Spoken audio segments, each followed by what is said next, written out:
I'm seeing visions through my dreams, seeing myself swimming in the universe. My ancestors gave me gifts to read cards predicting you. My name is Daphne, but spirit calls me bye-bye love. Angels communicate through numbers. Intuition is so deep. The gift I fully embrace within.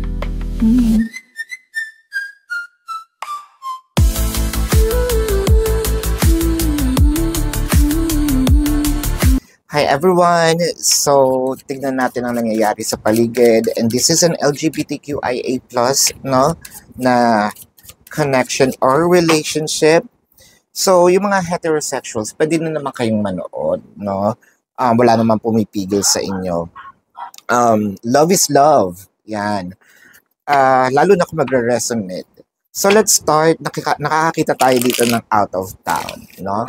Pwedeng aalis kang mag-isa or aalis ka kasama mo yung person mo.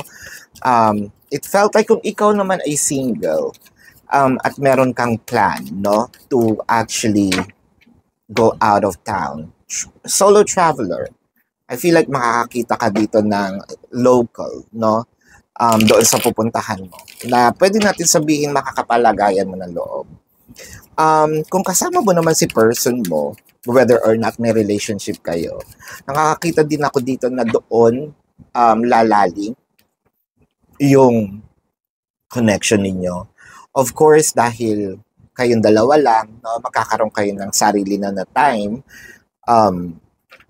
sabihin natin, apart sa magkakapalagayan ng loob, yung mga bagay na hindi nyo na-discuss, no, pwede nyo mapag-usapan dito. The Page of Swords. Singles, nakakakita tayo na baka eto na. Ang bilisan, no? Jump agad into, ito na yata yung taong hinahanap mo or ito na yung taong pinagdadasal mo, makikita mo doon sa iyong pupuntahan. Kung ito naman ay taong wala man kayong relationship at kasama mo siya, no, dito sa travel na ito, I feel like bago kayo umuwi or pag-uwi nyo, no, at least meron ng clarity kung ano bang klaseng connection meron kayo. Meron kayong agreement, no, it could also be a secret relationship na pwedeng mangyari.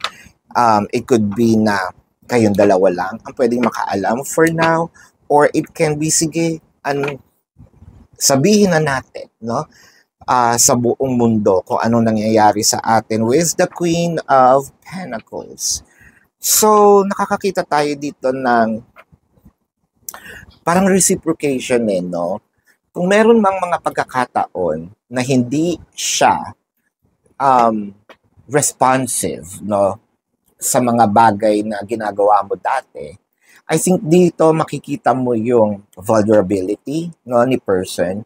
Makikita mo rin yung care.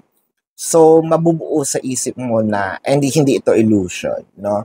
Na, meron din pala siyang pagtingin sa akin.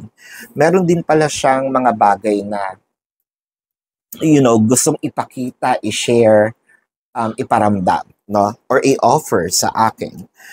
With a High Priestess, dito mo masasabi sa sarili mo na, tama yung hinala ko. Tama pala yung decision kong sumama. Tama pala yung decision ko na yayain siya. Tama pala yung nasa isip ko na meron din siyang nararamdaman sa akin. Kaya nga magkakaroon kayo ng agreement, no? So I feel like pag uwi mo dito, meron ka ng, clear na, no, ang isip mo. So uuwi kang nakangiti. Ganun din naman sa mga solo traveler, no, sa mga singles.